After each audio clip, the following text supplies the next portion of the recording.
Amsal 31. Amsal-amsal untuk Lemuel dari ibunya. Inilah perkataan Lemuel, raja Masa, yang diajarkan ibunya kepadanya. Apa yang akan kukatakan, anakku, anak kandungku, anak nasarku.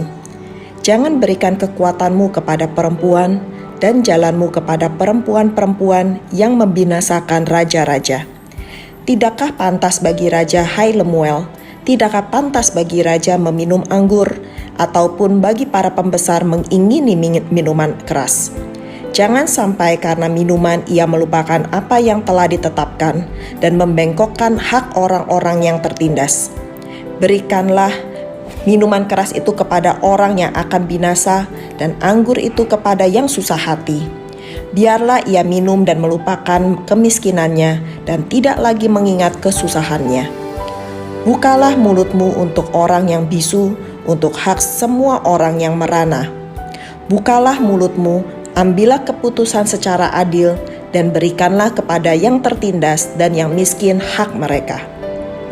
Puji-pujian untuk istri yang cakap. Istri yang cakap, siapakah akan mendapatkannya? Ia lebih berharga daripada permata. Hati suaminya percaya kepadanya, suaminya tidak akan kekurangan keuntungan. Ia berbuat baik kepada suaminya dan tidak berbuat jahat sepanjang umurnya. Ia mencari bulu domba dan rami dan senang bekerja dengan tangannya. Ia serupa kapal-kapal saudagar, dari jauh ia mendatangkan makanannya. Ia bangun kalau masih malam, lalu menyediakan makanan untuk seisi rumahnya dan membagi-bagikan tugas kepada pelayan-pelayannya perempuan. Ia membeli sebuah ladang yang diingininya, dan dari hasil tangannya kebun anggur ditanaminya. Ia mengikat pinggangnya dengan kekuatan, ia menguatkan lengannya. Ia tahu bahwa pendapatannya menguntungkan, pada malam hari pelitanya tidak padam. Tangannya ditaruhnya pada jentera, jari-jarinya memegang pemintal. Ia memberikan tangannya kepada yang tertindas, mengulurkan tangannya kepada yang miskin. Ia tidak takut kepada salju untuk seisi rumahnya, karena seluruh isi rumahnya berpakaian rangkap. Ia membuat bagi dirinya permadani, lenan halus dan kain ungu pakaiannya. Suaminya dikenal di pintu gerbang, kalau ia duduk bersama-sama para tua-tua negeri. Ia membuat pakaian dari lenan dan menjualnya. Ia menyerahkan ikat pinggang kepada pedagang. Pakaiannya adalah kekuatan dan kemuliaan. Ia tertawa tentang hari depan. Ia membuka mulutnya dengan hikmat, pengajaran yang lemah lembut ada di lidahnya. Ia mengawasi segala perbuatan rumah tangganya, makanan kemalasan tidak dimakannya. Anak-anaknya bangun dan menyebutnya berbahagia, pula suaminya memuji dia. Banyak wanita telah berbuat baik, tetapi kau melebihi mereka semua.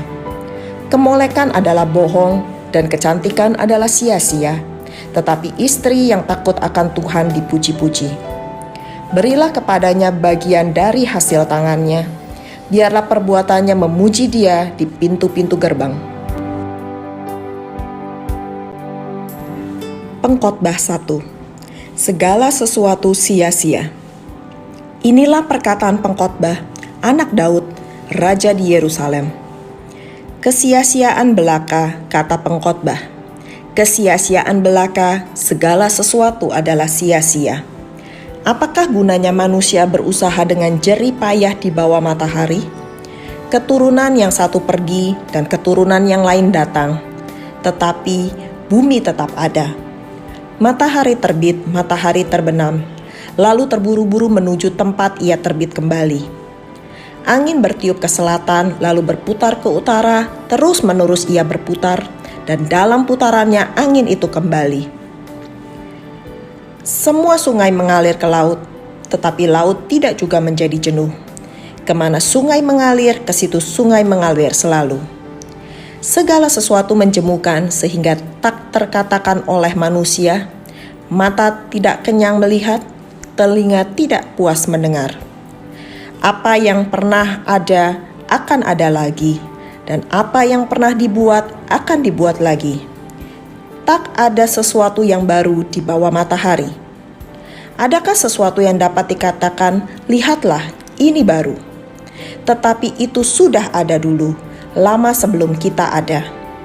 Kenang-kenangan dari masa lampau tidak ada, dan dari masa depan yang masih akan datang pun tidak akan ada kenang-kenangan pada mereka yang hidup sesudahnya. Pengejaran hikmat adalah sia-sia. Aku, pengkhotbah, adalah raja atas Israel di Yerusalem.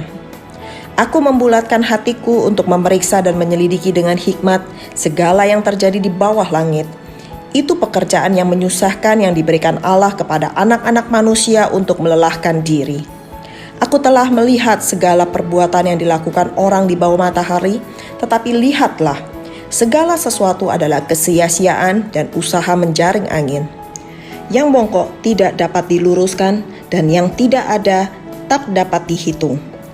Aku berkata dalam hati, lihatlah, aku telah memperbesar dan menambah hikmat lebih daripada semua orang yang memerintah atas Yerusalem sebelum aku, dan hatiku telah memperoleh banyak hikmat dan pengetahuan. Aku telah membulatkan hatiku untuk memahami hikmat dan pengetahuan, kebodohan dan kebebalan, tetapi aku menyadari bahwa hal ini pun adalah usaha menjaring angin. Karena di dalam banyak hikmat ada banyak susah hati, dan siapa memperbanyak pengetahuan, memperbanyak kesedihan.